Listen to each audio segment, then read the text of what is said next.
Science class 10th के लिए विज्ञान बुक 10th की एंड साइंस का हम बायोलॉजी का आज फर्स्ट चैप्टर करने वाले हैं, जिसका नाम है जैव प्रक्रम, लाइफ प्रोसेस।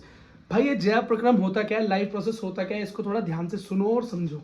देखो, जीवन जीने के लिए, जीवन को चलने के लिए, लाइफ को चलने के लिए बहुत सारी चीज़ों की ज़रूरत पड़ती है, बहुत सारे प्रोसेस का चलना ज़रूरी है, जिसकी वजह से आपकी लाइफ चलती है। उन्हीं के बारे में हमें पढ़ना है इसमें। जैसे कि सबसे पहला है बेटा खाना खाना।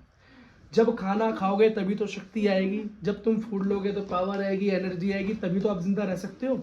ये एक लाइफ प्रोसेस का पार्ट हो गया। सांस लेना लाइफ प्रोसेस का पार्ट हो गया, और बच्चे पैदा करना ताकि हमारी जनरेशन आगे चले, ये भी बेटा क्या है, लाइफ प्रोसेस का पार्ट ही तो है ना, और क्या है।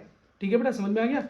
इसी के बारे में हम चलते हैं। तो सबसे पहली चीज आती है पोषण, न्यूट्रिशन। बेटा न्यूट्रिशन का मतलब होता है जीवन जीने के लिए जो जरूरी एनर्जी चाहिए थी, लाइफ के लिए जो एनर्जी चाहिए हमको, जो एनर्जी हमें चाहिए। जैसे कि बाइक चलती है फ्यूल से, तो बेटा शरीर किससे चलता है, बॉडी किससे चलती है, एनर्जी से।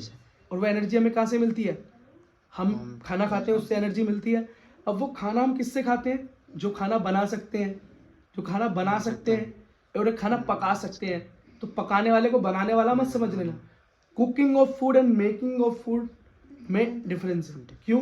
कुकिंग ऑफ फूड का मतलब है खाने को पकाना, लेकिन मेकिंग ऑफ फूड का मतलब है सच में एनर्जी को या खाने को बनाना। जैसे कि चावल का उगना, उगाते हमें, लेकिन उगता किस पर है, प्लांट्स पे। मतलब ग्रीन पौधे जो होते हैं, हरे पौधे जो होते हैं, वो फोटोसिंथेसिस करते हैं। क्यों? वो ही है जो अपना खाना खुद बना सकते हैं, बाकी सारे लोग तो उनसे खाना लेते हैं। हमने 10th क्लास में जो पढ़ा है, इससे पहले चैप्टर्स में हमने यही तो जाना है, और आगे भी हम यही जानते रहेंगे कि खाना बनाते हैं ग्रीन प्लांट्स, उनके ऊपर हम डिपेंड रहते हैं। ठीक है, उनको शाकाहारी वेजिटेरियन खा लेते हैं, फिर वेजिटेरियन को बेटा कार्निवोरस खा लेते हैं, मांसाहारी खा लेते हैं। इस तरीके से हम जीवित रहते हैं। यही क्या है, पोषण का एक तरीका है। तो पोषण को बेटा मैं दो तरीके से बांट सकता हूँ। ठीक है, और बोर्ड पे फोकस करते हैं। देखो, तो बेटा न्यूट्रिशन जो है, मतलब पोषण जो है, हिंदी वाले अपने नोट्स बनाते रहे, ठीक है, क्योंकि अगर मैं दो लैंग्वेजेस यहाँ लिखता रहूँगा तो काफ़ी आपका टाइम वेस्ट होगा। उससे ज़्यादा अच्छा है कि आप हिंदी में नोट्स बनाएं और इंग्लिश भी सुनते रहें, क्योंकि डबल लैंग्वेज में आपका पेपर आने वाला है, और आगे अगर आप साइंस पढ़ेंगे तो आपको बहुत हेल्प होगी। तो पहला आता है ऑटोट्रॉफ। क्या? ऑटोट्रॉफ, ठीक है, और दूसरा होता है हेटेरोट्रॉफ, हेटेरोट्रॉपिक। इसका क्या मतलब है भाई, हेटेरोट्रॉफिक एंड ऑटोट्रॉपिक? मतलब स्वयं पोषी, मैं बता रहा हूं, स्वयं और परपोषी। ये शब्द हमारे लिए नए नहीं है, फोकस करो बेटा दोबारा से। ये शब्द जो है बेटा हमारे लिए कोई पुराने शब्द नहीं है। हम जानते हैं कि स्वयं पोषी एंड ऑटोट्रॉप्स कौन है, जो अपना खाना खुद बना सके, वो किसी के ऊपर डिपेंड नहीं है। जैसे ग्रीन प्लांट्स का एग्जाम्पल है, और कुछ बेटा सूक्ष्म जीव भी होते हैं जो ये काम कर सकते हैं, क्योंकि ग्रीन प्लांट्स के अंदर एक चीज पाई जाती है, एक पिगमेंट पाया जाता है, एक लवक पाया जाता है, जिसको हम क्या बोलते हैं, हरित लवक या क्लोरोफिल बोलते हैं। क्या बोलते हैं बेटा? क्लोरोफिल बोलते हैं। यही पौधों को हरा रंग देता है, और यही उनको ये ताकत देता है कि वो सूरज से रोशनी लेकर अपना खाना खुद बना सकते हैं, जिस प्रक्रिया को फोटोसिंथेसिस कहते हैं। इस प्रक्रिया को मैं आगे बताऊंगा आपको बोर्ड पे, और जब बोलूंगा तो आप देख लेना, उसको कहीं नोट डाउन भी कर लेना।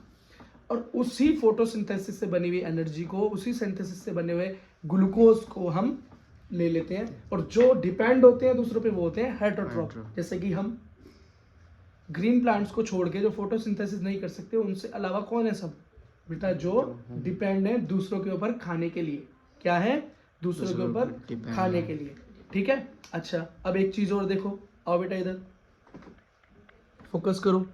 देखो बेटा, इसमें क्या चीजें हैं। सबसे पहले इस बोर्ड पे जब देखोगे तो हेटेरोट्रॉप्स जो होते हैं, क्या हेटेरोट्रॉप्स जो होते हैं, तो हेटेरोट्रॉपिक मतलब परपोषी।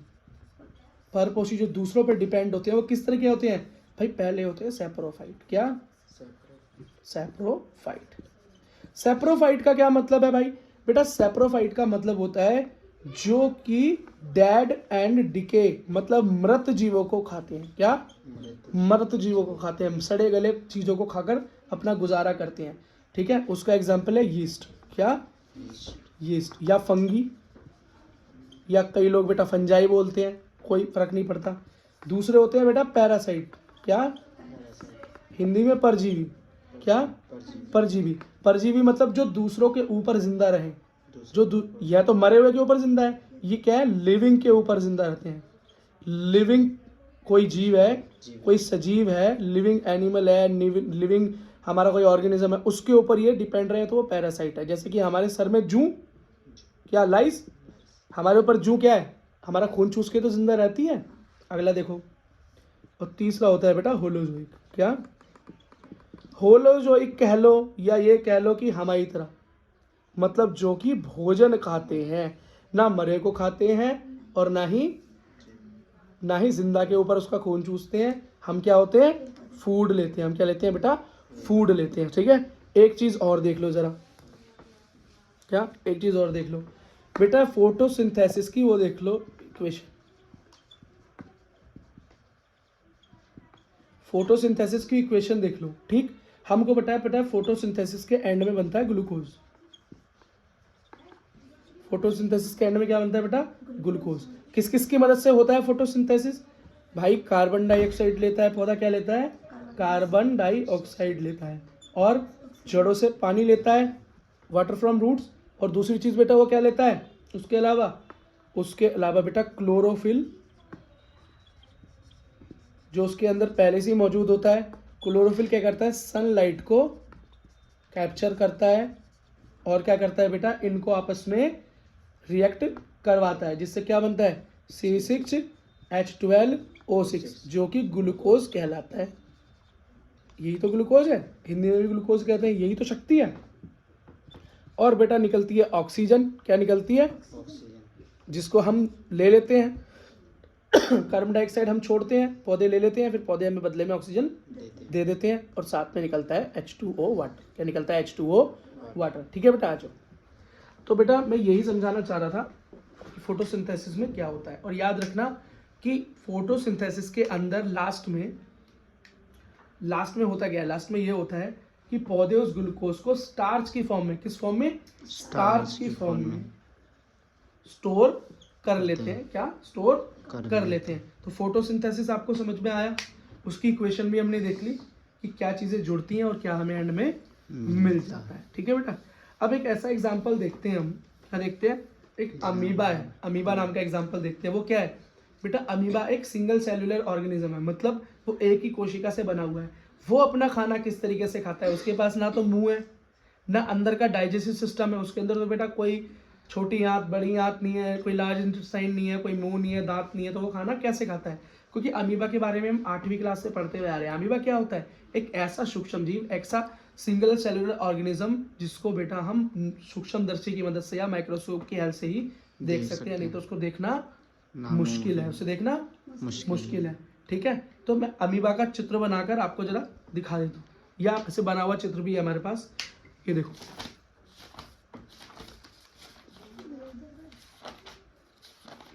हाँ ये रहा बेटा एनसीईआरटी।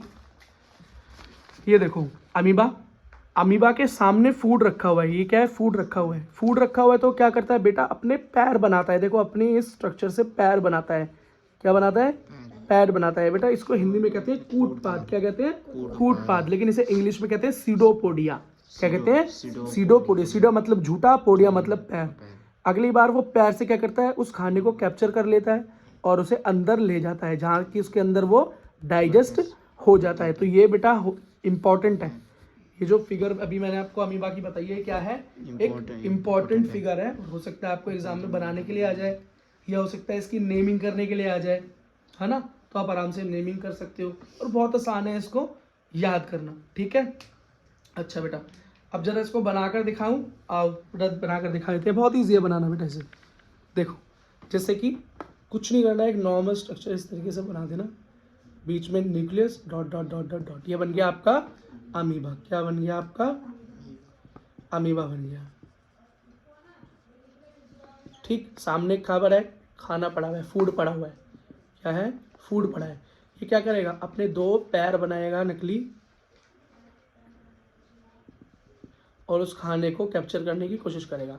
और फिर नेक्स्ट स्टेप पे क्या करेगा बेटा? वो उस खाने को पकड़ लेगा। ये आ गया फूड अंदर, और बस फिर वो अपने नॉर्मल शेप में आ जाएगा, उसको डाइजेस्ट कर लेगा। बस बेटा यही था। ठीक है। बात समझ में आ गई? ठीक है। अब बेटा हमको पढ़ना है, हाँ अब बेटा हमको जो पढ़ना है वो है इंसानों के अंदर पाचन। क्या पढ़ना है बेटा हमें? इंसानों के अंदर पाचन हमें पढ़ना है। तो बेटा इंसान के अंदर, ह्यूमन के अंदर जो डाइजेशन जो हमें पढ़ने वाले हैं उसके अंदर हमें बहुत चीज़ें पहले से ही मालूम है, ठीक। तो कुछ चीज़ें हम नई आज जानने वाले हैं। हमें क्या मालूम है कि बेटा इंसान के अंदर, ह्यूमन के अंदर एक पूरी की पूरी कैनाल होती है, पूरी की पूरी पाइपलाइन होती है, मुंह से लेके नीचे एनस तक। मुंह से खाना खाते हैं और बेटा वेस्ट को एनस से बाहर निकाल देते हैं, यही एक प्रक्रिया है। लेकिन मुंह से खाने और बाहर निकालने के बीच के अंदर क्या होता है? उस खाने का डाइजेशन होता है, उस खाने का क्या होता है? पाचन होता है। उस खाने के अंदर जितनी भी ज़रूरी चीज़ें उनको बाहर निकाल लिया जाता है, जो हमको ज़रूरी है, प्रोटीन्स है, विटामिन्स है, मिनरल्स है, कार्बोहाइड्रेट्स हैं, उन सबको निकाल लिया जाता है। और फिर जो फूड बेटा डाइजेस्ट होने लायक नहीं रहता, अनडाइजेस्ट रह जाता है, या जो वेस्ट मटेरियल होता है उसको हम बाहर कर देते हैं। यही बेटा टोटल हमारा क्या है? स्ट्रक्चर है, डाइजेशन का पूरा स्ट्रक्चर है। तो बेटा अगर कोई पूछे कि डाइजेशन कहाँ से शुरू हो जाता है, पाचन कहाँ से शुरू होता है, तो हम कहोगे मुंह से ही, माउथ से ही स्टार्ट हो जाता है। क्यों? हमारे मुंह के अंदर क्या मिलता है? सलाइवा। क्या मिलता है? लार मिलती है। ये लार क्या करती है? ये 2 काम करती है। पहला, 3 काम करती है एक्चुअली। पहला तो बेटा ये लार हमारे खाने के अंदर जितने भी बैक्टीरिया होते हैं उन्हें खत्म करने का काम करती है।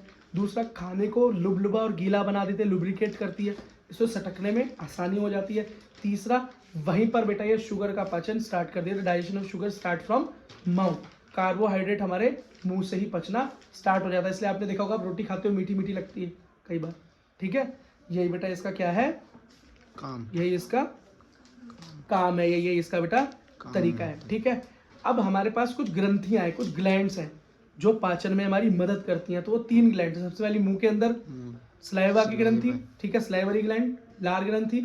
दूसरा बेटा हमारा लीवर, दूसरा लीवर, और उसके बाद बेटा पैनक्रियास, यकृत और आमाशय, यकृत और आमाशय, लीवर एंड पैनक्रियास, यकृत और आमाशय, ठीक है बेटा। ये हमारे पास चीजें हैं। अगली चीज देखो जरा, ठीक है। सलाइवा का मैंने आपको बता दिया, लार का काम बता दिया मैंने, तीनों की तीनों इस चीज को अच्छे से याद रखना, ठीक है। उसके बाद होता है हमारा गला। क्या होता है? गला। ईसोफेगस बोलते हैं। क्या बोलते हैं? ईसोफेगस बोलते हैं। ये याद रखना बेटा, यहाँ पे कॉमन है। यहाँ पे क्या है? खाने की और सांस लेने की नली बराबर होती है। यहाँ पर ये क्या करता है? लैरिंक्स। ये बेटा एक ओपनिंग है जो खाना सटकते हुए सांस लेने की नली को, मतलब विंड पाइप को बंद करती है ताकि हम खाना सटक सके, और फिर ये टोटल टाइम फिर खुल जाती है। तो इसलिए बोलते हैं खाना खाते हुए हमें बोलना नहीं चाहिए कि हो सकता है गलती से आपका खाना फूड पाइप की जगह, एलिमेंट्री कैनाल की जगह विंड पाइप में घुस गया। अगर आपका खाना किसमें?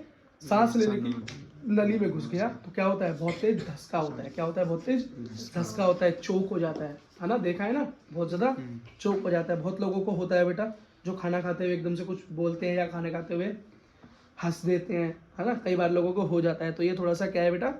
रिस्की काम है। क्या है?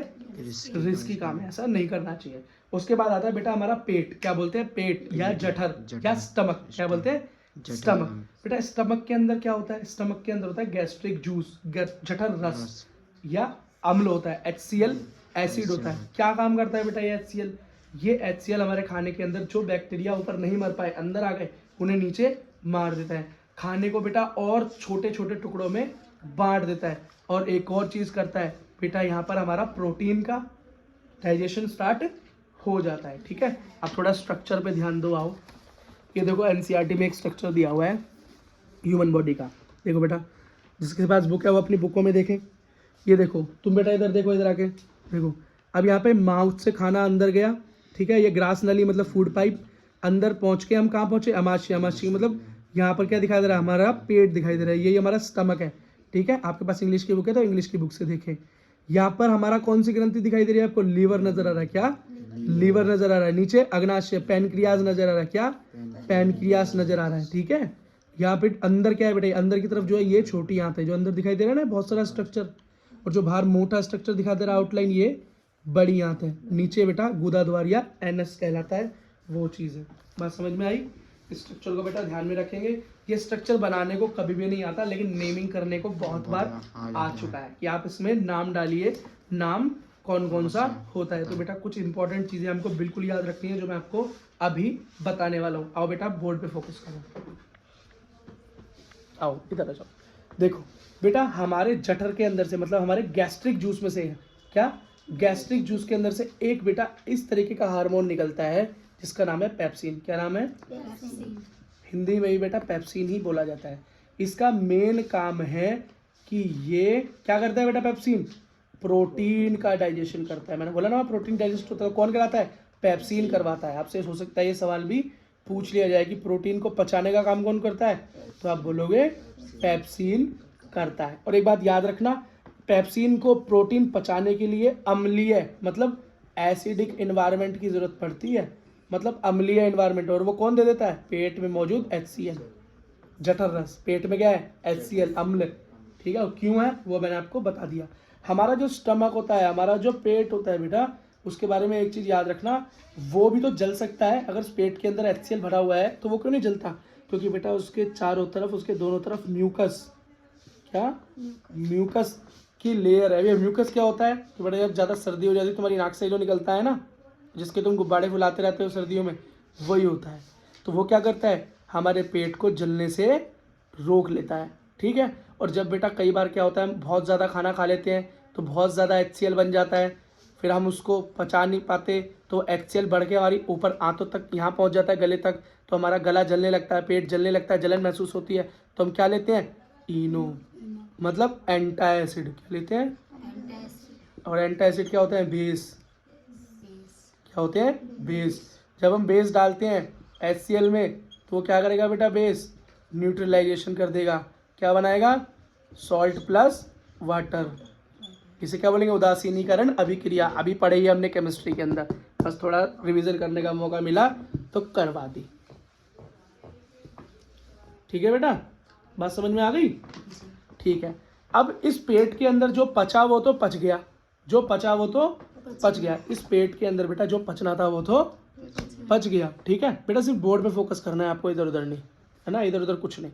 तो ये तो पचना था, पच गया। अब बेटा इसके बाद कहाँ जाएगा खाना? इसके बाद बेटा खाना हमारा स्मॉल इंटेस्टाइन में जाएगा, छोटी आंत में जाएगा। स्मॉल इंटेस्टाइन में हमारा खाना चला जाएगा। क्या चला जाएगा? अब छोटी इंटेस्टाइन से जुड़ा हुआ है हमारा लीवर, आमाशय। ठीक, ये लीवर जो है हमारा छोटी आंत से जुड़ा हुआ है। ठीक है, क्या जुड़ा हुआ है, इस बात को याद रखना। दूसरा पैनक्रियाज, अग्नाशय नीचे, अग्नाशय, वो भी बेटा देखो इस स्ट्रक्चर को, वो भी इसी से जुड़ा हुआ है। दोनों चीजें उससे क्या है? जुड़ी हुई है। ठीक है, अब लीवर से बेटा एक चीज इसके अंदर से निकलती है खाना, जब उससे निकलता है बेटा बाइल जूस। क्या निकलता है? Bile juice. ठीक, और एक चीज और याद रखो बेटा, गॉल ब्लैडर। ये कहाँ प्राप्त होगा आपको? लीवर के अंदर छोटा सा स्ट्रक्चर है, लीवर के अंदर बिल्कुल छोटा सा स्ट्रक्चर है जो गॉल ब्लैडर कहलाता है, जिसको मैं क्या बोलता हूँ? पित्त। क्या बोलता हूँ? पित्त या पित्ताशय। यहीं से क्या निकलता है? पित्त निकलता है। ये पित्त और पित्ताशय आपने देखा आजकल इसमें बहुत पथरी वथरी हो जाती हैं। ठीक है, समझ रहे हो? ये गॉल ब्लैडर करता क्या है? ये बाइल जूस बेटा करता क्या है? ये बेटा डाइजेशन करता है फैट का। किसका? फैट, वसा। वसा को डाइजेस्ट करता है। किसको डाइजेस्ट करता है? वसा को। जो तुम फैट खाते हो ना बाहर, तले हुए सामान, उनको कौन पचाता है? यही पचाता है। अगला मैंने तुम्हें बताया था पैंक्रियास। ये रहा बेटा, देखो क्या नाम है? अग्नाशय और यकृत। ये बेटा क्या निकालते हैं? यहाँ से पैनक्रियाटिक जूस निकलता है। ठीक है, पैनक्रियास का जूस निकलता है। और बेटा ये जूस से ऐसे मत समझना वो कोई फल वाला जूस निकलता है, लिक्विड होता है तो जूस बोल देते हैं। इससे बेटा 3 चीज़ निकलती है, बिल्कुल ये 3 चीज़ भूलना नहीं, हिंदी और इंग्लिश में बिल्कुल बराबर है। सबसे पहली चीज़ है ट्रिप्सिन। क्या? दूसरी है बेटा लाइपेज, और चौथा है अमाइलेज। बस इन 3 चीज़ों को आपको भूलना नहीं है। पहले हमने याद किया क्या निकलता है? पेप्सिन। क्या निकलता है? पेप्सिन। पेप्सिन क्या करता है? किसका डाइजेस्टेशन करता है? प्रोटीन का। ठीक है, नेक्स्ट किसमें? HCl की प्रेजेंस में। फिर अब ट्रिप्सिन, लाइपेज और एमाइलेज। ठीक है बेटा, ठीक है, ये चीज़ है बेटा, रोक दे।